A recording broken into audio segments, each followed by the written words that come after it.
How does it feel to be home? Oh, it feels so great to be back home. You know, back here where I grew up in Juneau, Alaska. Got all these kids out here. We got 300 kids having fun, learning how to play the game at the same time, competing and having a good time.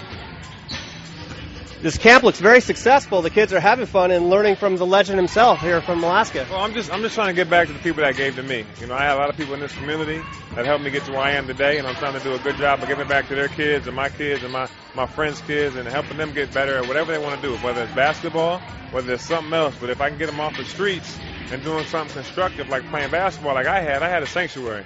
Come to the gym every day and work out. I'm trying to get that back to the kids and have them have a sanctuary too. Well, as for giving back to the kids, giving back to the community, have you thought about joining into the public arena, such as politics and perhaps even the highest office in the state? No, I haven't thought about that yet. I'm definitely full force on promoting education and full force on promoting living a drug-free life. And I'm definitely going to be very outspoken about that. And whatever else the future may hold for me is yet to come. Did you pick these tunes? Yeah, I'm a hip-hop guy all day long. We got a DJ over there getting the kids pumped up and excited. And for me, I love hip-hop, and the kids are having a good time with it, too. Sometimes you can see a couple of them in the stands dancing a little bit here and there. So it's really rocking down here at the Juneau Douglas High School Crimson Bears gymnasium with the Carlos Boozer camp. And when was the last camp we had here? About 3 or 4 years ago, I had a camp here, and I had a couple of babies. I had all 3 of my kids. In the meantime, went to Olympics, got a gold medal, and now I have an opportunity every year to come back here, do my camp, help the kids come in and have some fun and teach them some basketball and bring different guests up. You know, this year I had Jay Williams, a point guard of mine at Duke. I had Corey McGetty, a very good friend of mine that's been in the NBA for 10 years. And every year I'm going to bring up a special guest for the kids to talk to and meet and hear their life story about how they got from where they came from to where they are now and give them just a different aspect of being able to see different guys. And so for me, I'm looking forward to it. Next year I'll be back. We're having more fun, bringing more kids in. This year we have 100 scholarship kids. 100 kids came for free. Next year we're trying to double that and have 200 kids for free. So sign up, get your kids in camp, and let's have some fun. Perhaps bring the kids from all over the state and have us. I got some kids here from down south. I got some kids here from Pittsburgh, and I want kids from all over Alaska, but I want kids from everywhere to come up here and see our beauty, see our camp, see our amazing state, and have a good time learning basketball.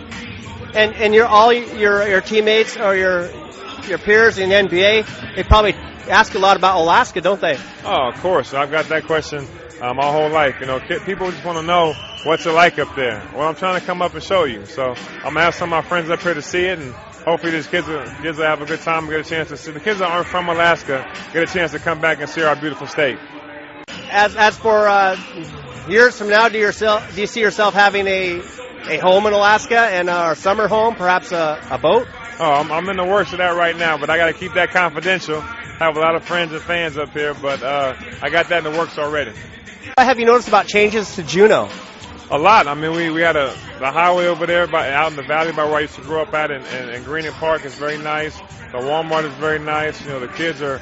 Obviously, we have the new high school, which is one of the biggest changes we've got, which will give the kids a lot more competition. But at the same time, you know, I'm a JDHS guy, so I'm always rooting for JD. But overall, it's just good to be back home.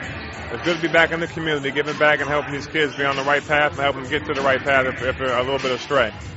And the last time we talked, you told me you just spoke with Obama. You spent about 20 minutes with him. What was your reaction when he was selected president? Oh, I was proud of him. I was so excited for our country, from where we came from. I mean, people I grew up with, you know, we were slaves when we came over here, and now we have a black president, which means I can tell my kids, you know, you can achieve anything if you want to. You know, there's a lot of times before, being African American, you couldn't tell your kid you could be president. You know, now we have a sign of hope. You know, not only can we be president, but we can conquer whatever goal we may have and believe it. And so for us, think about all the times back in the day, my parents and my grandparents told me stories where we had so much segregation. We had people going to different schools because of their race. We had people eating at certain restaurants because of their race. Now we have a black president residing over the most powerful country in the world, and it tells you that not only have we broken the racial barrier, we've been able to succeed in a way where we have every race, no matter what color skin you are, you can be whatever you want to be. And that's a big step for us as a human race. And I'm proud to be a part of it. I'm proud to be able to live to have seen it. And I wish him the best of luck. You know, he's an incredible man doing an incredible thing, and I'm behind him 100%. Hey, I'm so happy to be home. Thanks for having me. I'll be back every year. Trying to help our kids get off the streets, give them something constructive to do, like play basketball, and teaching our kids some of the basic fundamentals of life. Obviously basketball, but at the same time, I love y'all. I miss y'all. I'm glad to be home. I'll be back every summer. Carlos Boozer, former Juneau Douglas High School Crimson Bear, and now a member of the NBA.